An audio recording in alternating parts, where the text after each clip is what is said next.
pero quiero ir un poquito más abajo. Lo primero que quiere hacer cualquier informe, cualquier formulario que nos permita registrar el hecho, es a nivel de prevención. ¿Por qué prevención? Porque si yo identifico las causas, ahí puedo hacer intervenciones. Como bien decía William Haddon, el no conocer los hechos del tránsito no podrá crear intervenciones eficientes precisamente para prevenir futuros accidentes. Como hemos visto, los hechos del tránsito son novelas escritas. Es algo así como crónica de una muerte anunciada. Si la vía está en mal estado, si el vehículo está en mal estado y usted está borracho, pues la probabilidad de que suceda un accidente es muchísimo mayor que si tenemos una vía en perfecto estado, un vehículo en buen estado, con sistemas de seguridad adecuados, bien mantenido, y un conductor completamente atento. A nivel administrativo, ¿para qué nos sirve? Para conocer las responsabilidades. Y cuando yo conozco las responsabilidades, ¿sí? Eso me permite empezar a determinar cuáles son la responsabilidad también monetaria. Aquí me equivoqué, no es civil, ahí es penal. Determinar si se cometió un delito y castigarlo. Entonces, tenemos a nivel preventivo, a nivel administrativo, ahí como les decía, es penal. Entonces, ahí es donde el juez es el que tiene que empezar a determinar si este accidente de tránsito, así con todo lo que dicen que es involuntario, etcétera, pero hay 3 tipos de delito. El delito culposo, no se quería realizar, no se tenía la intención de hacer ningún mal. El delito doloso, se tenía la intención de hacer algún mal. O el delito preterintencional, en el cual yo violé la norma, pero las consecuencias de esa violación de la norma fueron peores de las que yo esperaba, ¿sí? Y a nivel público, es básico, que es a nivel público, que si no tenemos información, pues cómo diseñamos políticas públicas que vayan orientadas a la población. En estos momentos ustedes se dan cuenta con el COVID que a toda hora nos están diciendo cuántos contagiados, cuántos se recuperaron y cuántos fallecidos hay.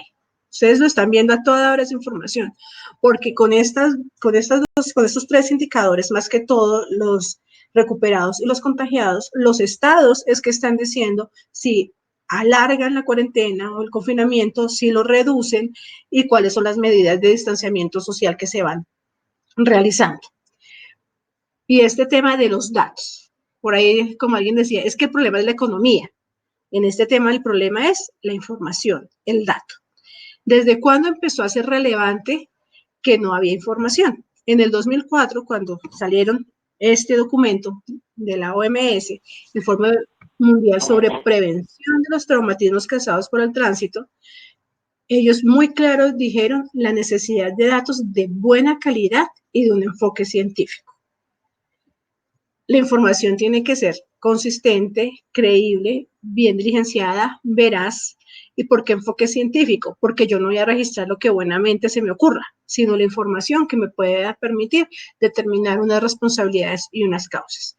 Entonces, ellos, ¿qué es lo que estaban solicitando? Ellos dijeron, ustedes tienen que reportar y deben conocer los estados, los tipos de choques, la incidencia de los choques, el conocimiento detallado de esas circunstancias, saber cómo se provocan las lesiones e identificar qué tipo de lesiones son. Si ustedes recuerdan las charlas con Latin Cap y las charlas con Natalia y varias que hemos tenido, ellos nos muestran por cada vehículo las zonas rojas, naranjas y verdes de la persona. Y rojas es cuando puede fallecer, naranja es que puede quedar lesionado y verde es que no le va a pasar nada. Entonces ahí lo que es el vehículo y la vía tienen que estar diseñados para que sea por lo menos naranja. Y ahí es donde estamos hablando de sistemas seguros y de vehículos seguros, ¿sí?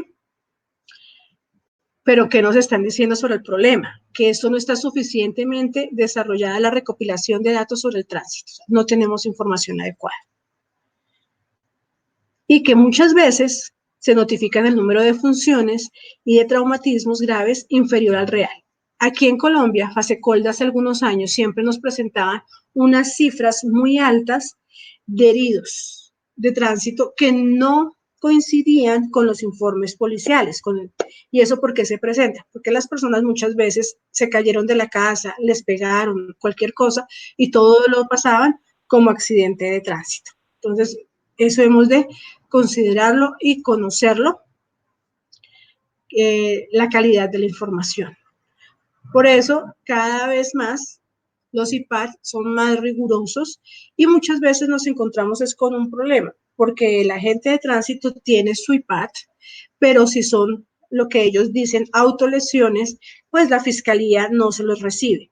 Pero que la fiscalía no los recibe, eso no exime que no se tenga el IPAD y eso realmente se registre.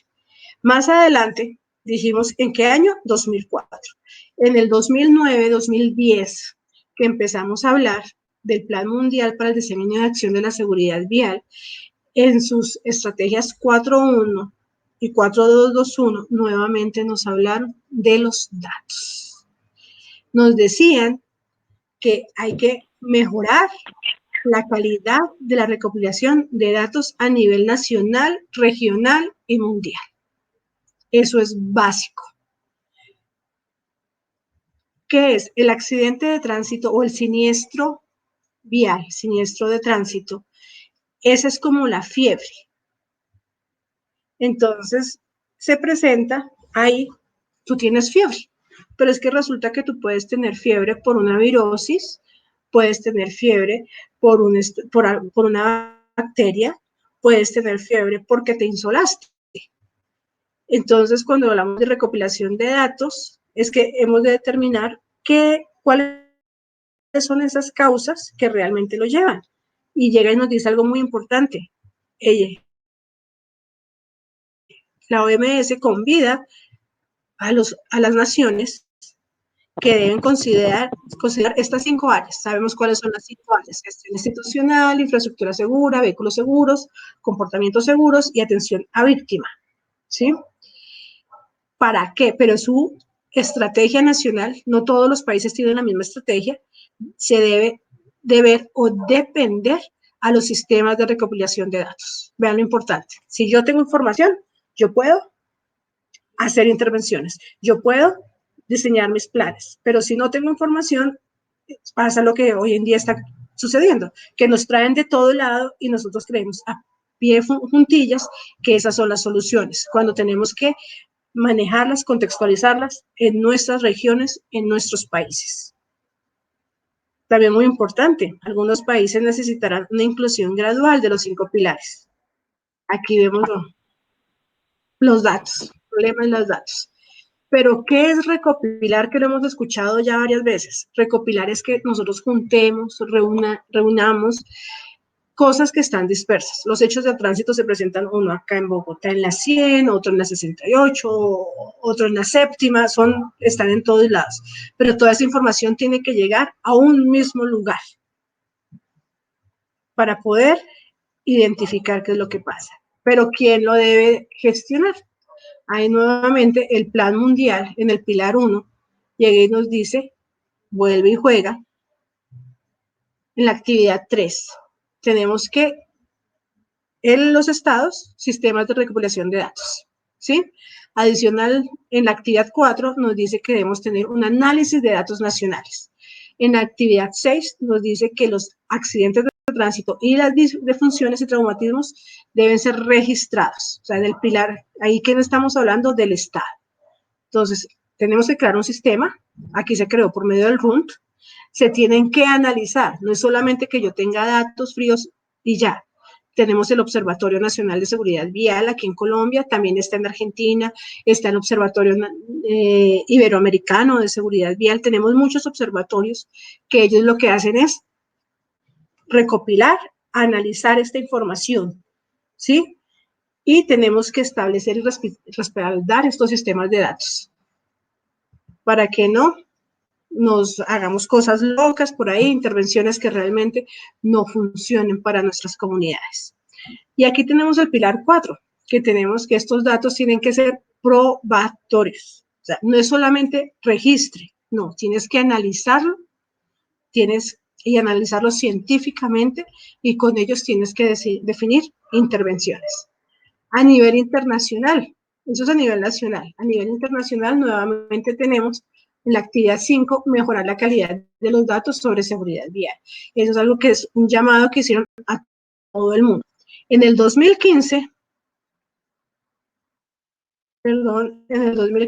volvemos a lo mismo. Llega y nos dice también en el informe que salió hace ya 5 años que deben mejorar, aquí dice, deben mejorar la calidad de los datos disponibles. O sea que llevamos 11 años llamando a los estados a que la información tiene que ser mejor, se tiene que recopilar y en todo el país, no que unos sí y otros no. Todo esto se aterrizó en Colombia desde el 2012. Desde el 2012 ellos lo definieron como croquis y muchas veces las personas conocen el informe policial como croquis. Llegan y dicen, es que no me hicieron el croquis, es que sí me hicieron el croquis. Cuando es un informe y el croquis es, como vimos, una de las variables que hay. ¿Y el croquis qué es? Es un plano de los pormenores del accidente, donde resulten daños a personas, vehículos, inmuebles, muebles o animales que fue levantado en el lugar de los hechos. Cuando nosotros empezamos a mirar las definiciones de topografía, el croquis o se maneja es bosquejo topográfico. ¿Vamos todos bien o alguno está perdido? Bueno, entonces, si no me interrumpen, chicos, no hay problema. Hablamos de un bosquejo topográfico y un bosquejo topográfico es un diagrama a mano alzada. Ellos se procura que más que manejar escalas en el bosquejo, se manejen unas adecuadas proporciones. Después vamos a ver un poquito también de ello. En el capítulo 3, del título 1, también nos habla de los registros únicos nacional de tránsito. Y uno de los 10 registros que hay, el último es el Registro Nacional de Accidentes de Tránsito. En la anterior sesión les mostré cómo les llega al RUN la información, que son archivos planos, archivos de Excel, donde están todas las variables. Y en el artículo 144 nos habla del informe policial y el artículo 145 nos habla de las copias del informe donde deben reposar. Entonces, algo que este documento se le entrega inmediatamente a los involucrados, pero se tienen 24 horas para ser entregados al organismo de tránsito. Nuevamente vimos la trilogía vial y las circunstancias del tiempo. Entonces veíamos en cada una de estas factores, el factor hombre, cómo estaba en el campo 8, 1, 9, 10, 12 y 15. Entendiendo también el 12 y el 15 como la persona que está diligenciando el IPAT. Las condiciones de tiempo, modo y lugar son los campos generalmente 1, 2, 3, la vía campos 6 y 7 y los campos de vehículo 8.2 a 8.9. Aquí lo podemos ver muchísimo mejor. Entonces, identificación del organismo de tránsito es el campo número 1. Tipificación del accidente es el campo 2 y el campo 5. Las circunstancias de tiempo se ven en el campo 4, donde tenemos la fecha de la hora de ocurrencia y la hora de levantamiento. El lugar, el campo número 3, donde podemos colocar o el código de la vía, la dirección, o también se puede geoposicionar. Y en el modo tenemos campo 13 y 17, así que vamos a ver qué son los campos 13 y 17. Identificación y descripción del lugar donde sucedió el hecho, tenemos el campo 6 y 7. Vamos a mirar más bien de una vez, vamos a nuestro iPad. Yo siempre tengo un montón de cosas abiertas. Entonces tenemos campo 13 y campo 17. Vamos a mirar qué nos dice, qué nos pide el campo 13 y el campo 17. Ahí ustedes deben estar viendo el iPad. ¿Sí lo están viendo? El campo 13 es observaciones donde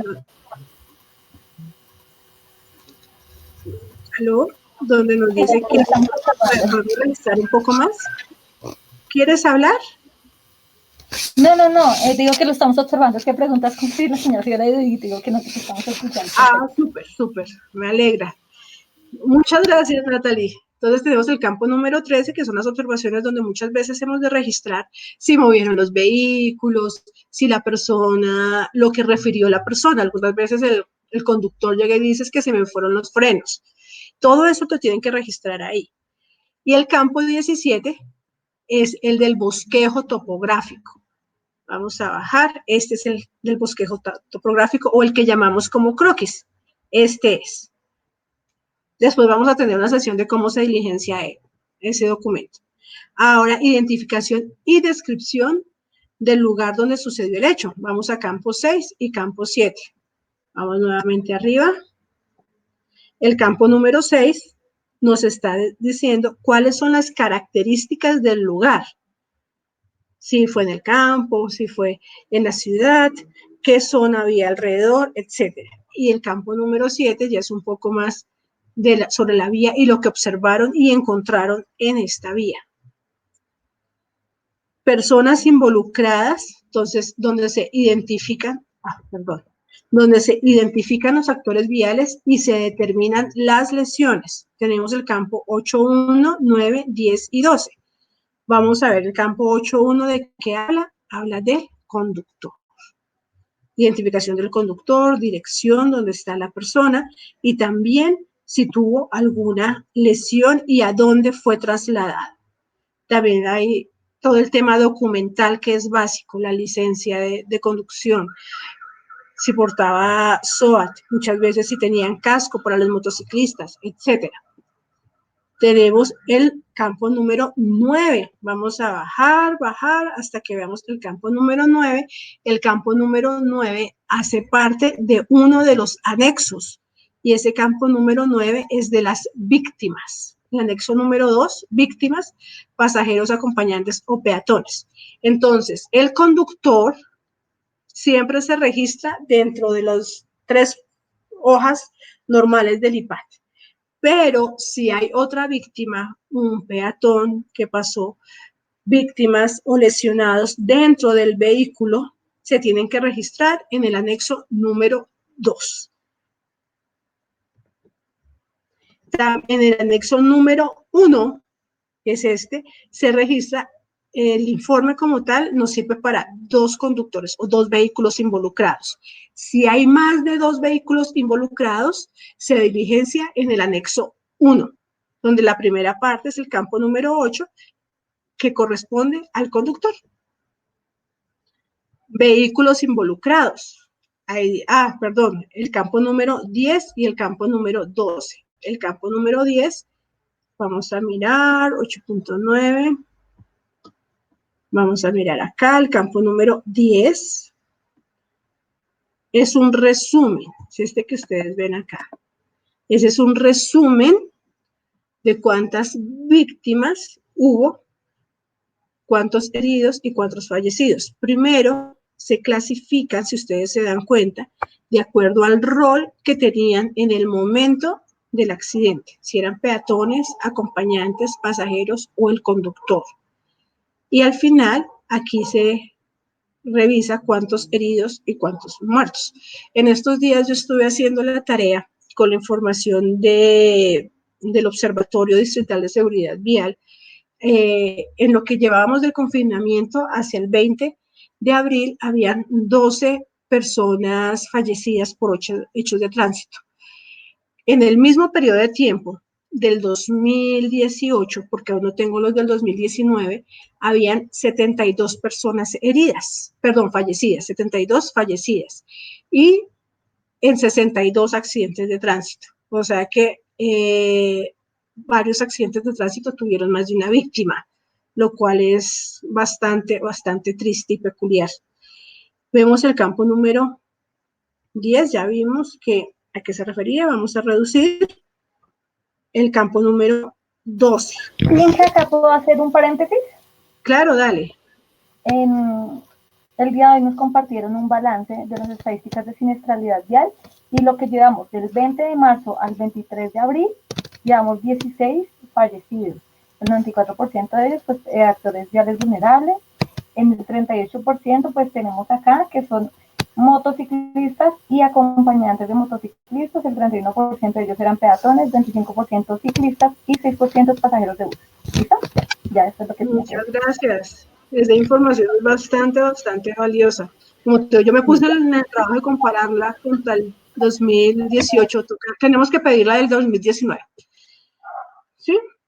El Vale, campo cualquier número... cosa sigue hablando. Sí, gracias. Gracias por hacer los análisis. El campo número 12 son los testigos. ¿Quién vio el hecho y quién da fe? Entonces vamos a volver a nuestro diagrama. Entonces, esos son las personas involucradas. Tenemos vehículos involucrados. Es el campo 8.2 a 8.9. Vamos a mirar el 8.2 al 8.9. Si se dan cuenta, es solo vehículo, donde primero identificamos qué tipo de vehículo era, cuál es su placa, la marca, la línea. Toda esta información, ¿en dónde se encuentra? En la licencia de tránsito. Algunas veces, esto también ya lo habíamos dicho, es la importancia del término, del concepto como tal. Nosotros conocemos es como tarjeta de propiedad y es el nombre coloquial que se le da, así como la licencia de conducción le decimos PASE. Esos son los nombres coloquiales que han hecho curso en nuestro país, pero cuando tú dices licencia de conducción, ¿qué es una licencia? Es un permiso. ¿Y qué es un permiso de conducción? Es un permiso para que tú conduzcas, muevas un vehículo. La licencia de tránsito, ¿qué es? También es un permiso. ¿Y qué es el tránsito? El desplazamiento de un lugar a otro, ¿cierto? Entonces es el permiso para que este vehículo se desplace por las vías colombianas. A qué empresa corresponde, el NIT, en dónde está matriculado, etcétera. También básico, aquí como vemos, es la clase de vehículo que corresponde, la clase de servicio, modalidad, pasajeros, y básico el que tenemos aquí, la descripción de daños materiales del vehículo. Ahorita vamos a ver cada uno de ellos qué corresponde. Y en esta parte de abajo, el lugar de impacto, también lo vamos a ver, es que se registre dónde fue el primer impacto, no todo el daño, por eso es lugar de impacto, no lugar de todos los daños. Es cuando la persona, el investigador, la persona que llega, o ustedes que están atendiendo un hecho de tránsito de sus empresas, también es básico que tengan un diagrama como ellos para identificar cuál fue ese lugar del primer impacto, porque de esto determina, cuando tú haces una buena investigación, qué tipo de accidente es, y dependiendo de si es el tipo de accidente, si es oblicuo, si es perpendicular, si es por roce, etcétera, se puede llegar a definir las responsabilidades. Seguimos con las hipótesis, que esto es lo que da inicio a la investigación, que es el campo número 11. Seguimos bajando, véanlo, campo número 11 son las hipótesis. Cuando se plantea una hipótesis, esta no es la verdad absoluta. Por eso se cambió el término de causas que antes se manejaba a hipótesis. Hipótesis, cuando estamos en procesos científicos, es este enunciado que inicia el proceso de investigación y que el resultado del proceso científico me debe llevar o a decir sí, sí está bien la hipótesis, a confirmar, donde ya se convierten en teorías, o llegan y dicen, no, no está bien, esta hipótesis no es correcta, entonces tienen que empezar a buscarse otras hipótesis para llegar a lo que realmente sucedió. En este caso es la determinación de las causas. No es echarle la culpa a un conductor o al otro conductor, al vehículo, no.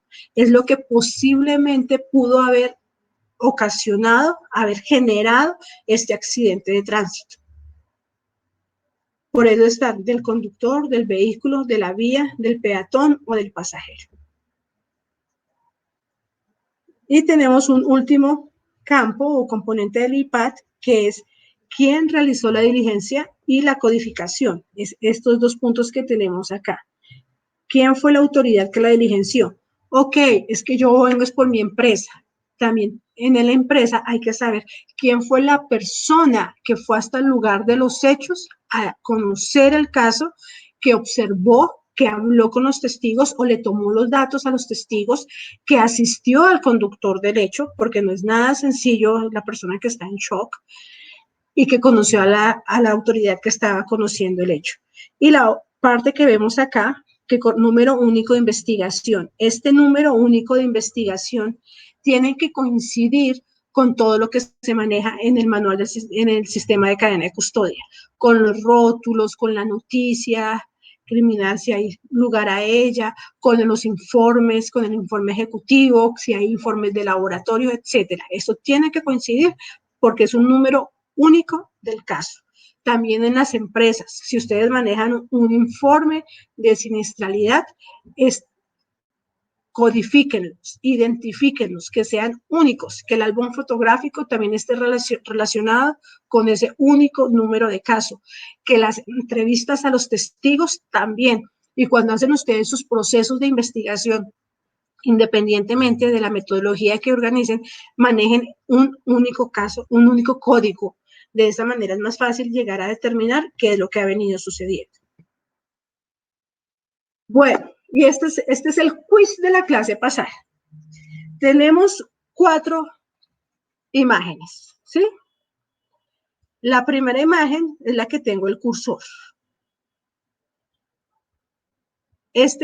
Y vamos a mirar el iPad para que ustedes recuerden, porque esto es un quiz asistido. Estas son las características del lugar y características de la vía. Primero, características del lugar. ¿Esta área es rural o urbana? Esta que vemos acá. Pueden activar el micrófono, tranquilos. Urbana. Urbana. Muy bien. Urbana. La siguiente, esta. Urbana de paso. Urbana. Muy bien. Esta de aquí abajo. Esa sí parece, no sé, es una vía principal, no sé, si está conectando una ciudad con un municipio. Yo la veo rural. Rural. Sí, señor, porque no vemos que... No hay población. Industrial, pero sí, pero no hay nada. Y esta que vemos acá. Urbana. La 68, ¿no? Como cerca, ¿verdad? Al costo. Al costo, pero la que tenemos área rural, ahora ustedes me van a decir si es nacional, departamental o municipal. ¿Tenemos información para describir si es alguna de esas 3? La primera. Esta que tenemos aquí abajito, la del puente, que es la rural. Ah, ok. ¿Cuáles opciones hay? ¿Nacional, departamental o qué? O municipal. Municipal. Nacional. No, departamental. Mira que ya empezamos a dudar. No podemos definirlo sino conocer la codificación. Entonces, de solo ojo, muchas veces yo veo el grupo que llega en este accidente de tránsito que pasó. Uno puede intuir, pero tiene que estar en el lugar para conocer y saber. Esta vía es una departamental. ¿Sí? Ah, está bien. Muy bien. Ahora, sector residencial, industrial o comercial. Entonces ahí, se ve un sector residencial, comercial. Muy bien.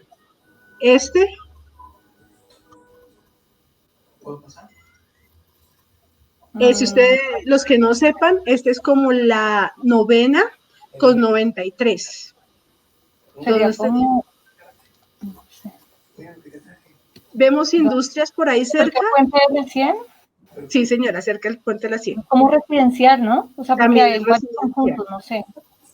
Todos los que vemos acá son apartamentos, pero es porque conocemos la vía, pero aquí no vemos industrias y no vemos comercios.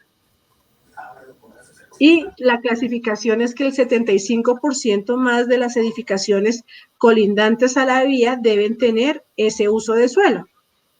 Okay. Vamos a la siguiente. Zona escolar, turística, militar, deportiva, privada u hospitalaria. Tratamos, pero ninguna de estas alcanzan a clasificar. Diseño. Esta sí es una campeona. Esta que es, en el diseño las opciones que hay son glorieta, intersección, lote o predio, paso a nivel, pontón, ciclorruta, paso elevado, paso inferior, peatonal, puente, tramo de vía o túnel. Muy bien. ¿Esta primera qué es? Peatonal. Peatonal. Súper. Esta segunda que vemos, si es acá, donde está marcada. Intersección, ¿no? Pero si es acá, vemos que hay Paso a nivel. Tramo de vía. Eso está bien porque hay Tramo de vía. muy bien, porque hay una vía férrea, es paso a nivel. Pero si el accidente de tránsito sucede aquí, ¿cómo se clasifica? Ahí donde tengo el cursor. Ay, se perdió el cursor, acá. Si el accidente de tránsito, el siniestro ¿túnel? sucedió acá, acá. ¿No ven el Tramo de vía. tramo de vía? Muy bien. Ujú. Si el accidente sucedió aquí, ¿qué es? ¿Dónde? Es que no sé en dónde está el curso. En la imagen de abajo. El puente, en la del puente. Pues es un puente. Muy bien. Pero viene esta campeona. Van a prestar atención. Eso Si es el como accidente, glorieta con puente, ¿no? Ahí hay tres, ahí hay tres. ahí hay tres. Intersección. Ahí hay tres, aplica paso inferior, paso Muy bien. superior, ¿Sí? Y y se me olvidó el otro, pero ahí Ahí aplica va en tres. glorieta, es que sí, ese es No, no, cerca no, de la isla, ¿no? ese es el de Alcosto de la avenida calle 68, Venecia. entonces, si es por debajo sucedió el hecho, muy bien, Paso paso inferior. inferior. Sí, perfecto. Si sucedió aquí el hecho, el siniestro, este es el puente. Este es el puente, porque el puente se define como el que me supera un obstáculo, una vía o un río. Este es el puente.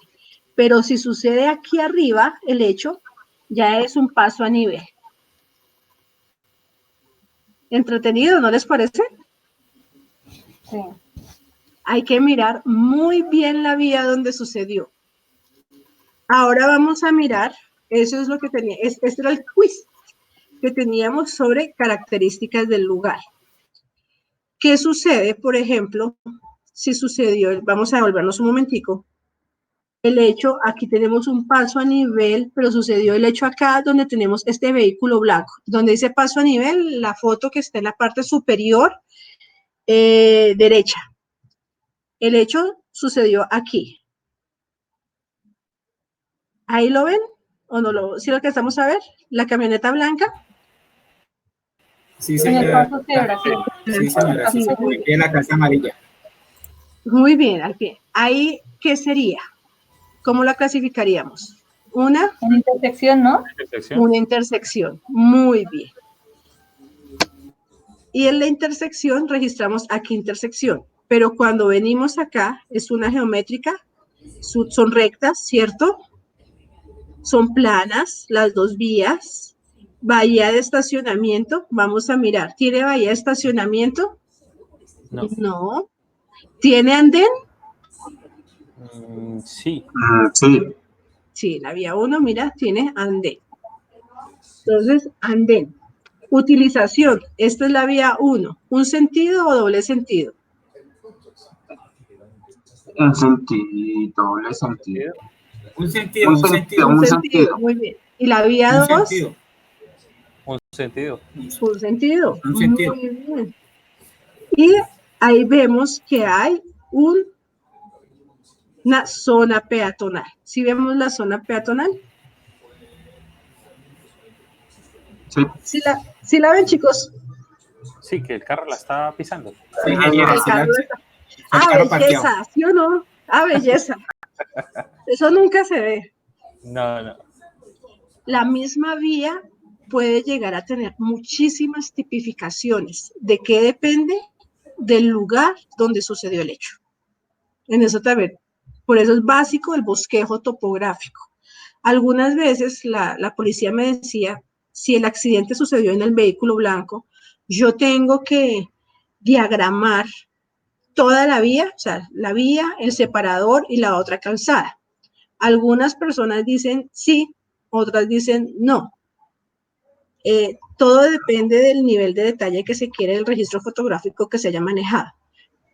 En los planos hay algo que se llama plano general y plano detalle. Si el plano es plano general, pues se puede dibujar absolutamente toda la vía, desde esta edificación amarilla hasta estos arbolitos que tenemos acá. Pero cuando ya tenemos plano detalle, pues solamente nos concentramos al lugar donde encontramos los vestigios o las evidencias, para que sea más fácil entender.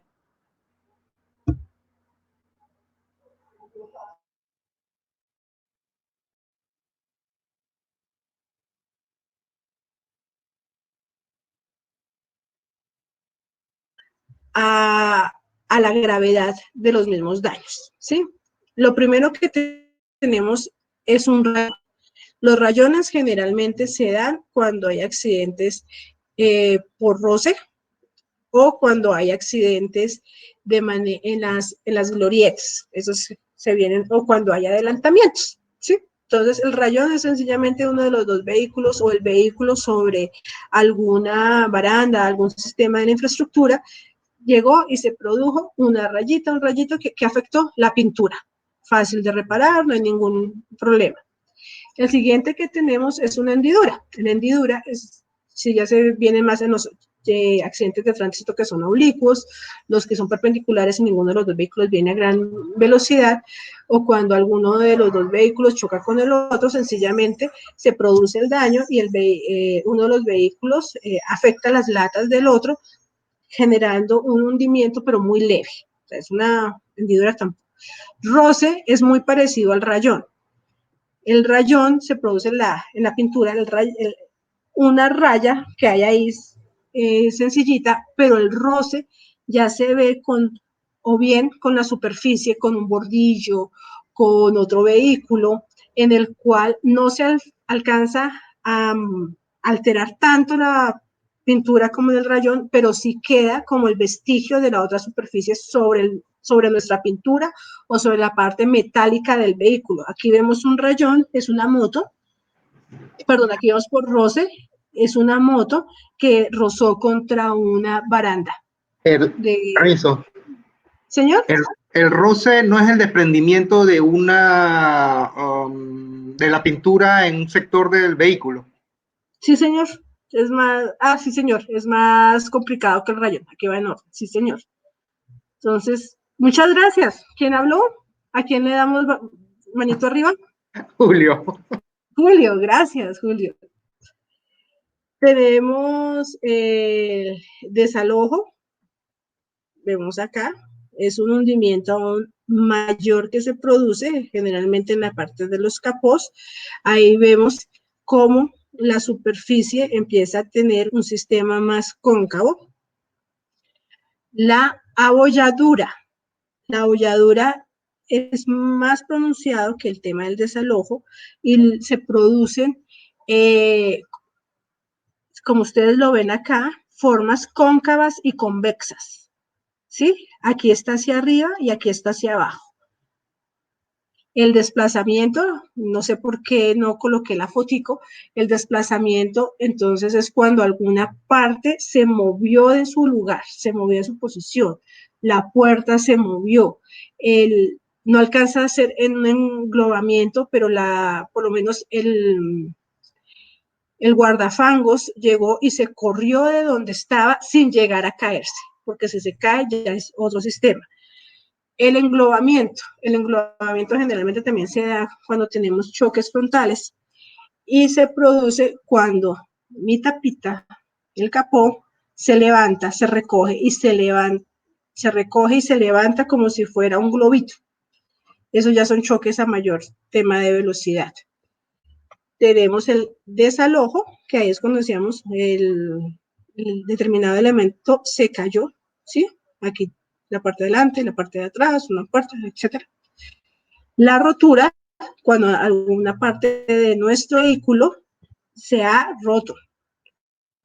Realizó un rompimiento, pero son generalmente secos y así como lo vemos, de un solo tajo.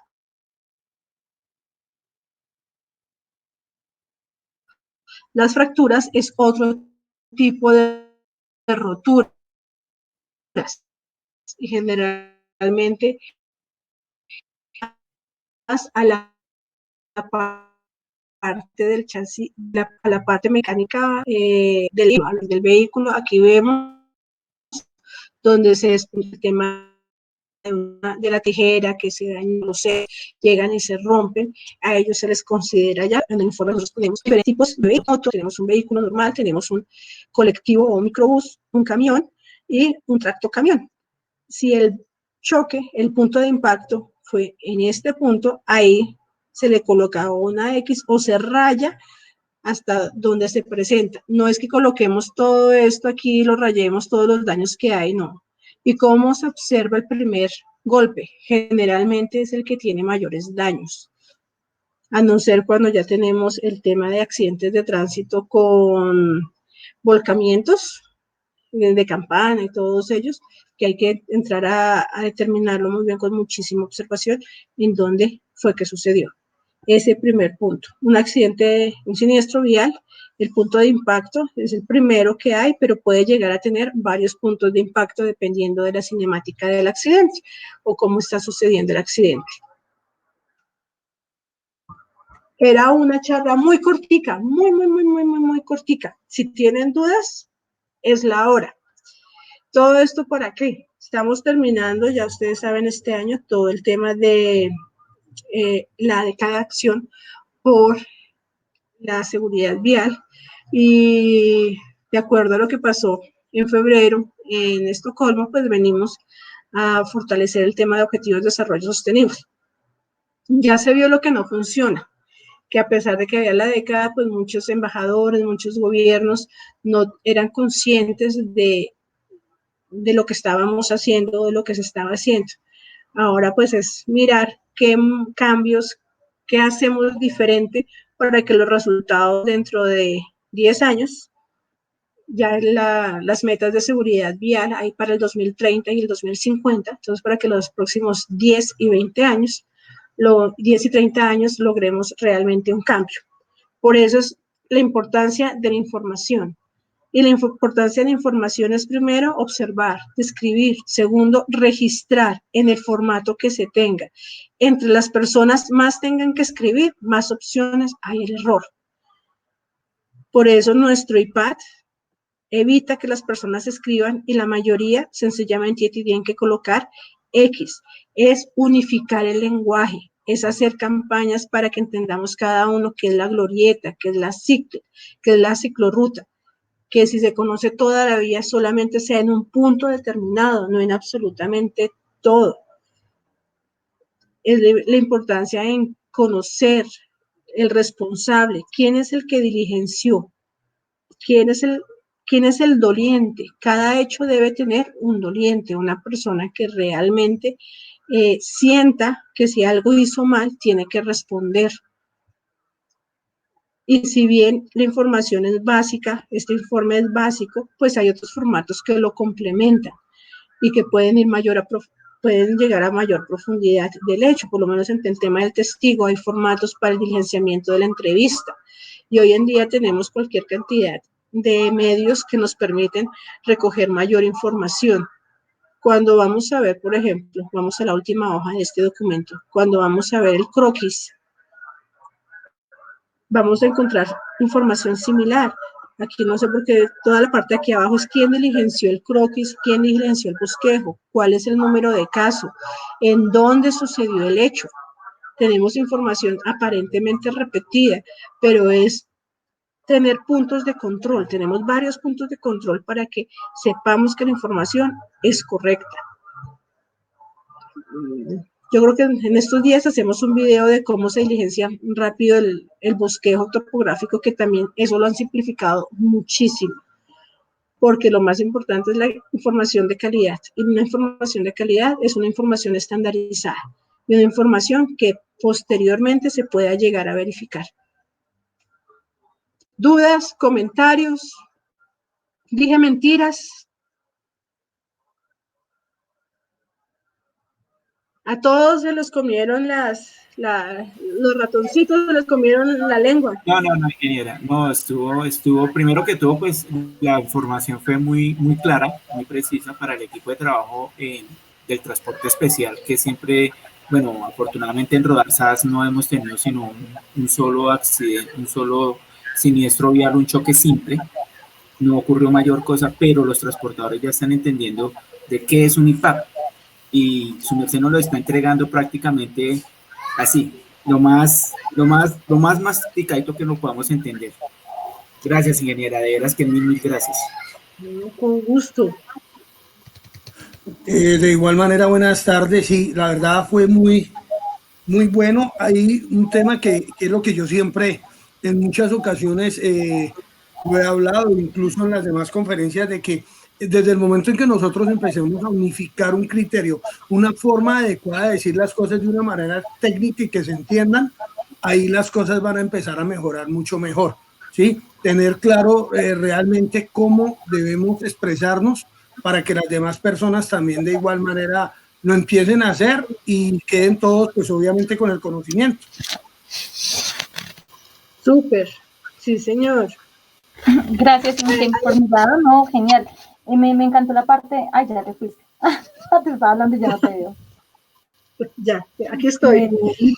Te estaba diciendo que, no, te estaba diciendo, te iba a decir que me pareció genial donde tú abordas la parte de los sesgos, incluso de cómo las personas, yo veo mucho por el grupo que colocan, yo por si no abro las imágenes, o sea, siendo sincera, no abro las imágenes y muchos empiezan después con, ay, pero es que esa imagen era muy fuerte, no sé qué, entonces ya me imagino por dónde va el agua el camino, y yo digo, yo prefiero no abrirla porque, y también para generar, o más bien no generar, uno, el amarillismo, y dos, esas hipótesis que en ocasiones podemos llegar a dar, que son de manera errada, incluso, o sea, una cosa es plantear las hipótesis, sí, pero otra cosa es sesgar la situación que se presenta en este momento. Entonces me parece muy importante lo que tú dices de que a veces se ve la imagen y ya todo el mundo empieza como peritos forenses acá, ¿no? Acá tenemos 250 peritos forenses cuando yo los escucho. Entonces digo, sí, o sea, es genial que practiquemos, pero no establezcamos las causas de manera arbitraria porque ahí es donde podemos llegar a cometer errores. ¿Listo? Gracias, Y Inge. mira, no a ti, mira, Natalie, algo que yo siempre llamo, yo creo que con ustedes no he usado ese término, pero cuando uno ve las hipótesis y ve hablar la gente, me van a disculpar lo que voy a decir, pero siempre el mechudo tiene la culpa, ¿sí? Siempre, siempre. Uno ve, siempre es el conductor. La persona, el ser humano, es el eslabón más débil y yo no me canso de repetirlo, pero es que hay otros factores alrededor que son condicionantes a la mala conducta o nos llevan o nos inducen a la mala conducta. Ya te doy la palabra, Omar. Entonces hay que trabajar de manera integral, por eso se dice de manera holística. Yo soy ingeniera de sistemas. El holístico viene de la ingeniería de sistemas, señores, que es de manera integral en el que podamos verlo como un todo, ver la particularidad y ver la generalidad que se presenta. Otro que también siempre decimos es que la norma dice que este es el término. No, entendamos por qué dice la norma eso. Por eso les explicaba lo de licencia de tránsito, licencia de conducción. Cuando nosotros entendemos el concepto, ahí empezamos a entender los términos. Ahí empezamos, pero no es al revés. Omar, perdón, sí, Omar Yesid, tú nos quieres hablar. Bien puedes, el micrófono es tuyo. Practica para mañana, Omar. Hello. Aló, aló. No, para Omar, tenemos que practicar mañana bien antes de. Leonardo, o sea, estos espacios, la semana pasada, pues no los hicimos porque estaban locas las actividades. La verdad, yo no sabía dónde ir porque teníamos actividades desde las 9 de la mañana hasta las 7, 8 de la noche. Entonces, es bueno que respiremos y nos demos opción. Vamos a trabajar un tema muy bonito que me gusta a mí bastante, que es las señalizaciones en obras, porque ahí también se producen accidentes y cómo congestionamos la vía, cómo congestionamos absolutamente todo. De mi parte, me quedan 2 charlas para ustedes. Una es la del IPAT, la del bosquejo topográfico. Así como yo les explico esto, yo también tiendo a explicar el bosquejo topográfico como en plastilina, muy sencillito para que logramos entenderlo. Y el tema de las fotografías, porque todos debemos tener la capacidad de tomar buenas fotos cuando estamos viendo un hecho y no solamente las selfies, ¿sí? Porque y las fotos son complemento del iPad, son complemento del bosquejo, son complemento de los informes que ustedes levanten en sus empresas. Omar Yesid, que no nos pudo hablar, nos plantea un tema muy, muy importante, que que el 80% de las hipótesis quedan por establecer. Entonces, eso no permite identificar la problemática de los siniestros viales, tal cual, Oscar, pero también, desafortunadamente, el agente de tránsito, cuando registra una hipótesis, tiene que entrar a defender la hipótesis. Entonces, ¿qué aspectos técnicos son para identificarla? Lo ideal es que un accidente, todo accidente de tránsito con fallecidos y con heridos se haga un concepto técnico, que ese es otro de nuestros artículos, el 146. ¿Sí? Entonces, lo ideal es que se manejen y siempre tengamos un concepto técnico de ese accidente y podamos lograrlo determinar. John López y la resolución 056. Sí, señora, porque eso va de la mano con las investigaciones en el sistema de gestión, tal cual. Igual como empresa, muchas veces cuando nosotros hemos realizado investigación de accidentes de tránsito, hay un sujeto activo y un sujeto pasivo cuando hay un siniestro vial.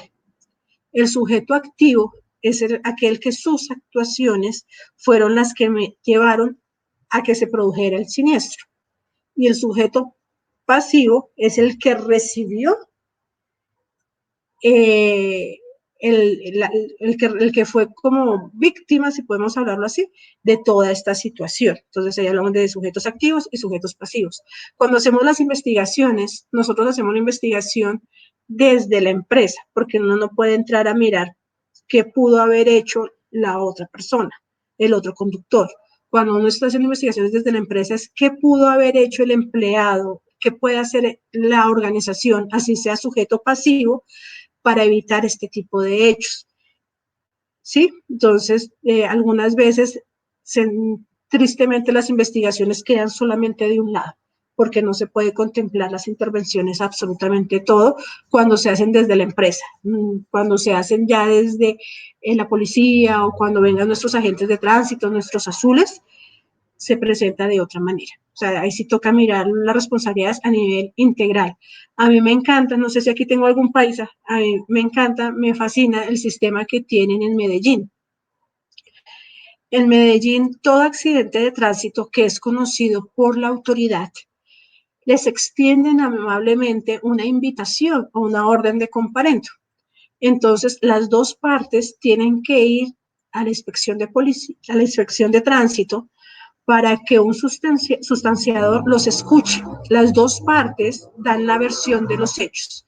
Si es debido, el policía también va y da la versión de los hechos. Entonces, con el informe policial de accidente de tránsito, con la orden de comparendo y con las versiones, el inspector de tránsito determine las responsabilidades. ¿Sí?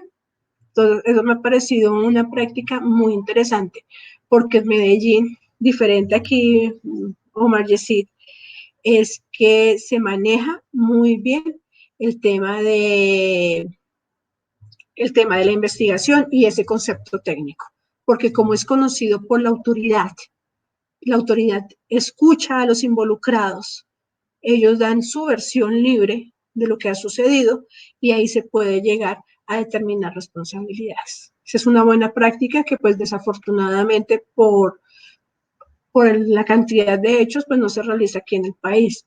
En otros lugares, cuando los dos vehículos están asegurados, ya hay unas convenciones donde se describe cómo fue el hecho y ese es el Marcus, el sistema Marcus de Fasecolda, en el cual si los dos vehículos están asegurados, entonces empiezan a describir qué es lo que fue y dependiendo de la vía, dependiendo de los comportamientos que hayan tenido, depilación, etcétera, también se determinan responsabilidades.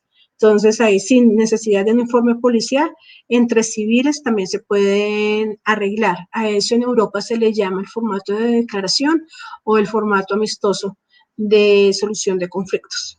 Sí, es muy, muy interesante.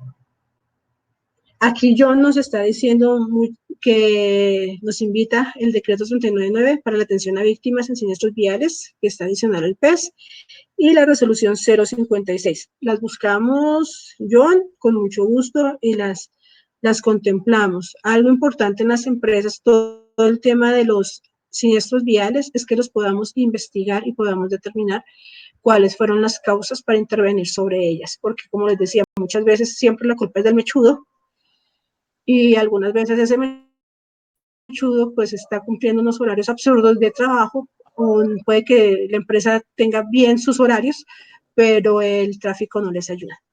¿Sí? Entonces, tenemos que entender muy bien qué es lo que está pasando. Aló. Uy, ya escuché a Omar. Dale, Omar. Mira, hay algo bien importante en la experiencia que su merced plantea y lo que dice. Si bien es cierto, Bogotá, Cali, Medellín, inclusive Bucaramanga han logrado superar ese problema de la hipótesis. Tuve la oportunidad el año pasado de hacer una evaluación de 1.600 casos que reposan en fiscalía por accidentes de tránsito.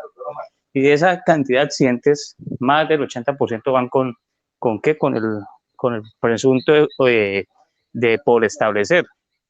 Pero si nosotros vamos a ver el documento de forense de medicina legal, que da muy buena información de las causas que generaron la muerte de los que participaron en un accidente de tránsito, siempre regulan 4 situaciones: la falta de un casco certificado, la falta de choques que se dan por exceso de velocidad y por los daños que le generan a las piernas, a la cabeza, que son las 2 partes del cuerpo que más se afectan, y principalmente la cuestión de embriaguez. Entonces, si nosotros queremos progresar en o madurar más bien en este ejercicio, pues la tarea que se debe plantear es decirle a las autoridades que no es solamente el ejercicio de hacer una sustentación en medicina legal, o perdón, como policía judicial, sino que se debe de empezar a aplicar verdaderamente los conocimientos. En otros grupos que he tenido la oportunidad de compartir, vemos los mismos casos, se están evaluando los mismos casos, las mismas situaciones, y como que la gran preocupación que tiene la justicia en Colombia es decir, pues, ¿qué hago si no hay casos? ¿Qué hago si yo no tengo, si no hay oportunidad de sustentar evidencia física, elemento materia de prueba de evidencia física que se pueden llevar a un juez para que el juez la valide como evidencia? Entonces, esas situaciones son bien particulares. Si las autoridades de tanto tienen hoy en día la facultad de hacerlo, como policía judicial, para lo que tiene que ver lesiones personales y víctimas fatales, pues sencillamente tenemos que aplicar eso. Pero sí es muy preocupante que esa situación de hipótesis queden por establecer cuando evidentemente alguien cometió un error. Y el problema siempre ha sido por esa situación. Aló. Sí, señor. Yo ahí te invito, y yo a todos los invito a que de nuestro léxico cambiemos el cometer un error, porque pues eso lo conocemos. El asunto es saber cuál es el error. Y lo que tú planteas, Omar, sí es básico.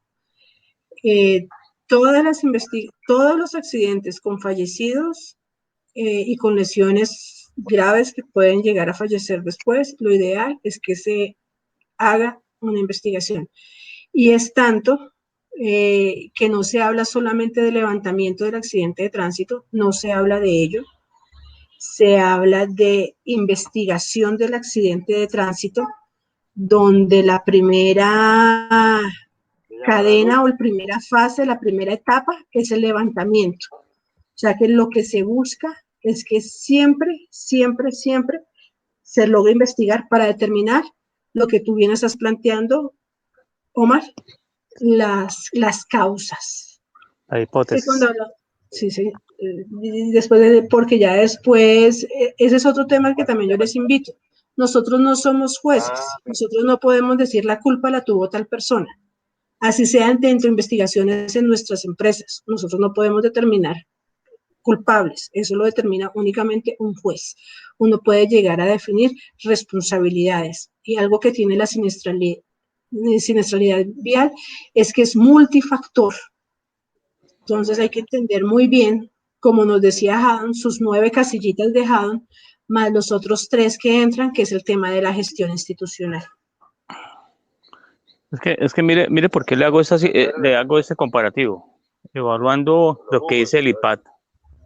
Y el IPAT le dice a la autoridad de tránsito, por favor, diligencie las casillas indicando con qué parte del vehículo se golpeó el otro vehículo o la persona. Sí, mire las rastras que hay de sangre, mire si hay rastras de cabello, mire si hay rastras de pintura, verifique e identifique. la autoridad de tránsito, en ese momento la gente de tránsito, policía de carreteras o de ITRA, deben estar en la capacidad técnica de argumentar todo en ese documento. El Sí, informe sí. se los piden.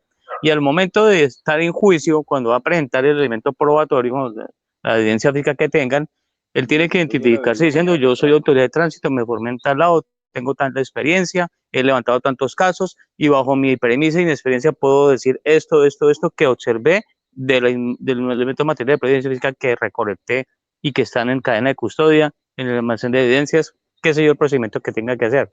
Pero si esas pruebas no se llevan cumpliendo los protocolos que establece el documento de cadena de custodia, protocolos que exige la norma, y las mismas formalidades del sistema oral acusatorio, sencillamente se caen las pruebas. Por ejemplo, un agente de tránsito o un policía de carreteras puede tomar el peralte de una vía, la pendiente de una vía, y se la describe. ¿Por qué razón? Debe dejarlo informado si hubo una pendiente o un peralte, porque cuando van los expertos de medicina legal a hacer la validación de datos, a hacer las pruebas, como ha sucedido en muchos casos que un físico matemático hace la valoración de velocidad de un vehículo desde Bucaramanga, desde Medellín, desde Bogotá y Ascenso a ciudades intermedias que de pronto no tienen esa capacidad o que no tienen el físico a su mano, y se les olvida evidenciar que la vía tenía cierto pendiente o no tenía o sí tenía peralte, ellos no lo van a registrar y automáticamente las condiciones de tiempo, modo y lugar van a cambiar. ¿Por qué? Porque la velocidad que se maneje en una pendiente es diferente a la velocidad que se maneje en terreno llano, un terreno plano. Si ellos no describen eso en el croquis, en el informe policial de accidentes, no hacen las dos observaciones, pudiendo hacer un informe ejecutivo más amplio, sencillamente va a quedar a prueba a medias y va a venir la defensa y va a tumbar esa prueba que está trayendo la fiscalía para poder determinar la responsabilidad del hecho. Pero entonces son cositas que se adquieren son por la experiencia que uno ve en los juicios, porque uno le pregunta a las autoridades en los cursos que hemos podido dictar: ¿usted ha estado en un juicio? Y del 80% de los agentes han estado en un juicio por un 10% y los demás nunca nos han llamado. Entonces, si están cometiendo un error, siguen cometiendo un error porque nadie le ha dicho corríjalo.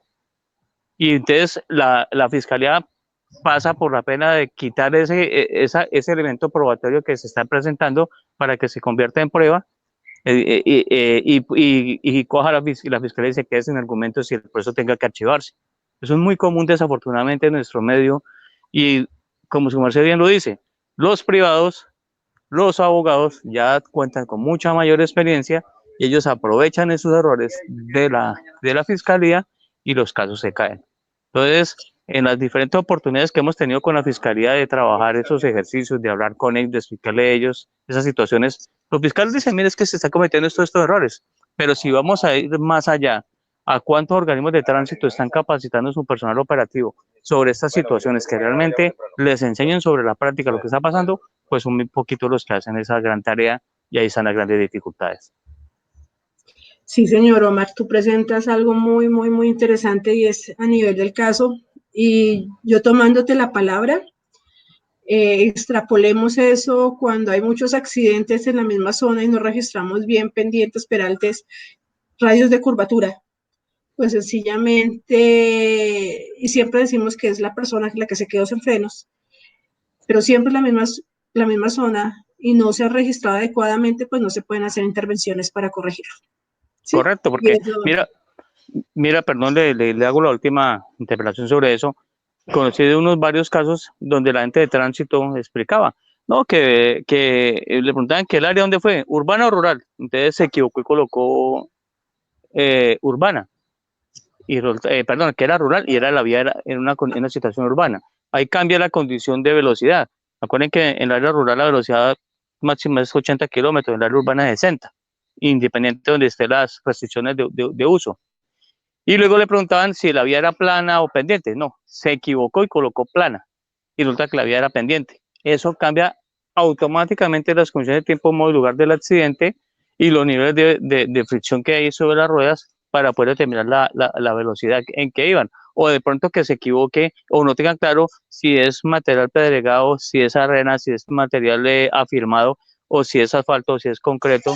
Entonces, si no tiene claro que para cada uno de esos los coeficientes de rozamiento son totalmente diferentes, entonces todas esas evidencias se van a perder. Y eso Estamos en juicios de accidentes de hace 8 años atrás. O sea que se están utilizando el formato anterior. Y el personal que levantó ese accidente era con el sistema anterior, no con el sistema del IPAD del 2012.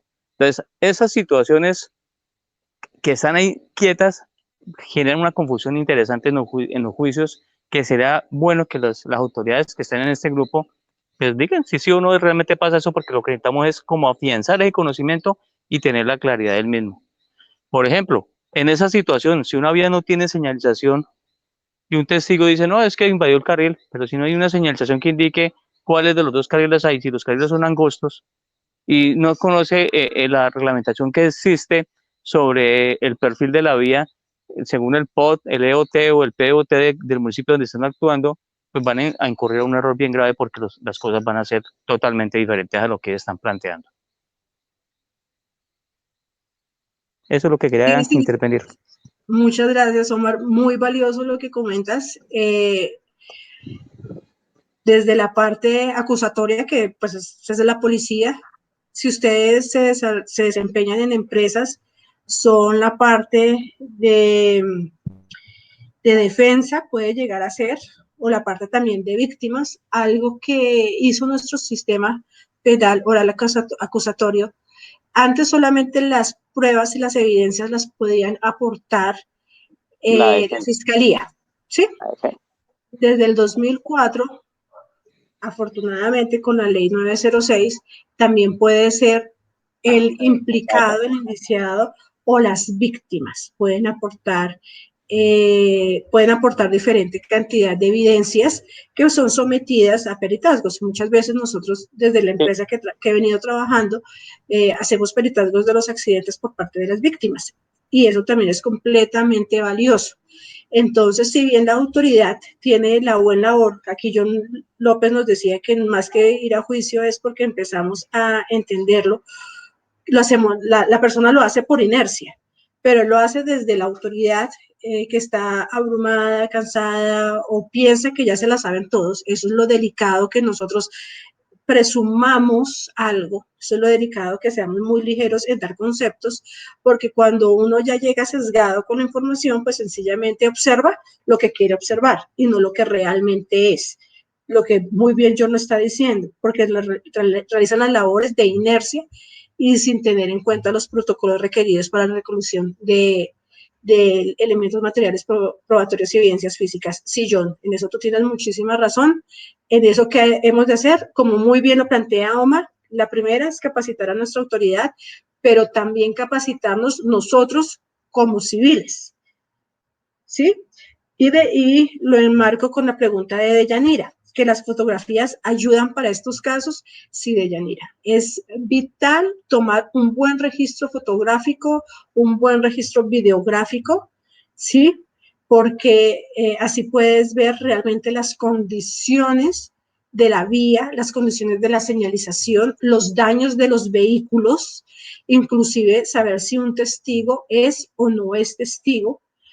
Y como Omar ahorita lo estaba planteando, se analizan casos de hace 8 años. Y si hoy vamos a ir a hacer la visita a la vía, pues la vía es otra. Entonces, ahí nos permite tomar ese registro de ese momento donde sucedió el hecho. Pero también las fotografías tienen su forma adecuada de tomarse. Entonces, por WhatsApp, alguien nos escribía que decía que es bueno tener en cuenta que la investigación le realiza la parte acusadora, pero también la parte de defensa. Básico. Muchísimas gracias por ese buen aporte. Y las empresas internamente tienen que generar una investigación, ¿sí? No nos debemos quedar con la que nos diga o la hipótesis que nos diga la autoridad. Nosotros también tenemos que generar nuestras investigaciones, saber si el operador, el conductor es responsable o no, su grado de responsabilidad. Y algo que es muy, muy importante en todo este tema es la lección aprendida, ¿sí? La siniestralidad nos tiene que llevar a prevención. Por eso es lo bello de la matriz de Haddon, que la matriz de Haddon nos investiga, nos da herramientas para investigar el accidente, pero la misma matriz de Haddon nos da elementos para prevenir nuevos accidentes. ¿Sí? Francisco, hola Francisco, te he extrañado. Gracias a usted, muy amable. Señor. ¿Quieres hablarnos?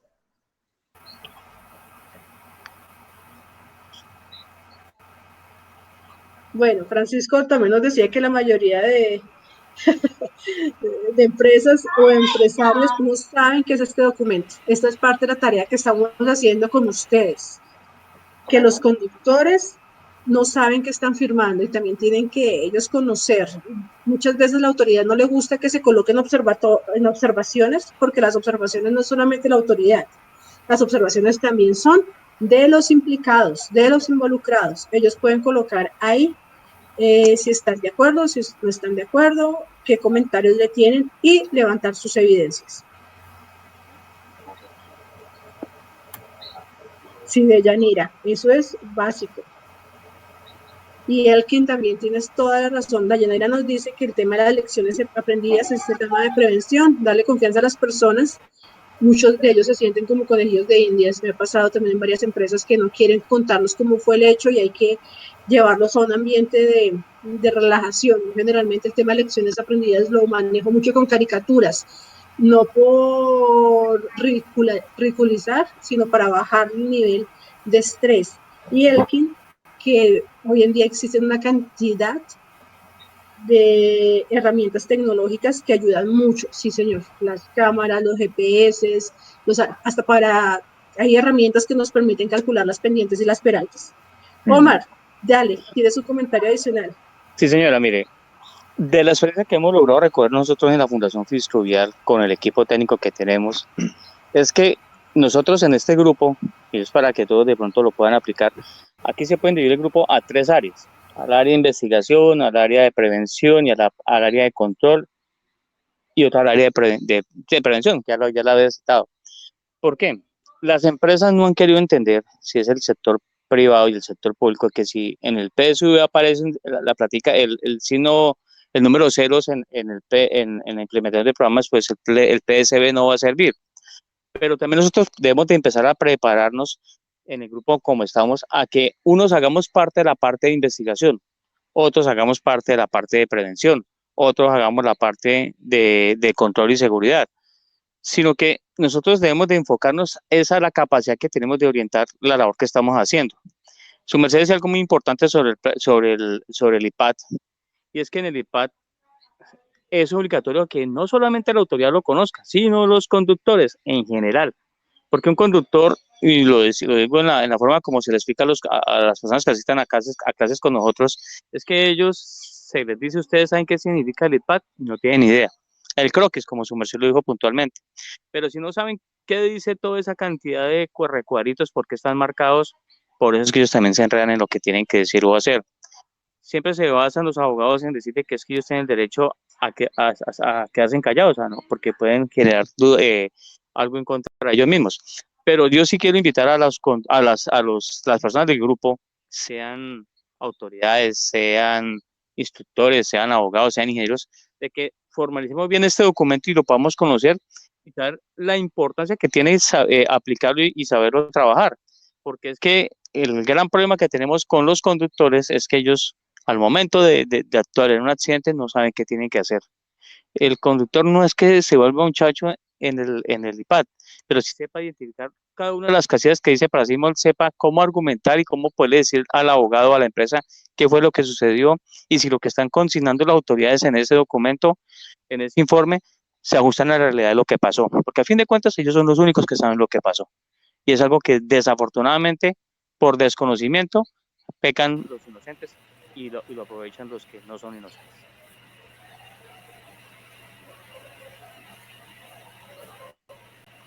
Muchas gracias, Omar, por esa invitación. Ese es otro tema que tenemos que, o sea, trabajo, chicos, tenemos un montón.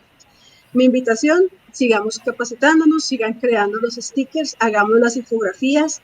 Yo creo que de aquí al miércoles les mando las infografías en PowerPoint, empecemos a hacer esos pequeña información en cápsulas y aprovechemos para empezar a transmitir.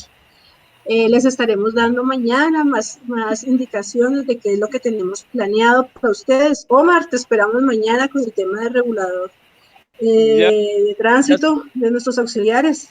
Mañana va a trabajar de la siguiente manera. por el computador voy a trabajar directamente del computador la presentación y aquí por el celular la voz porque no, ese computador me quedó grande, no pude cuadrarlo.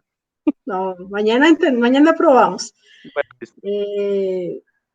Sí, el Kindle. Entonces, muchísimas gracias a ustedes. Espero que no me hayan extrañado mucho. Yo sí los extrañé.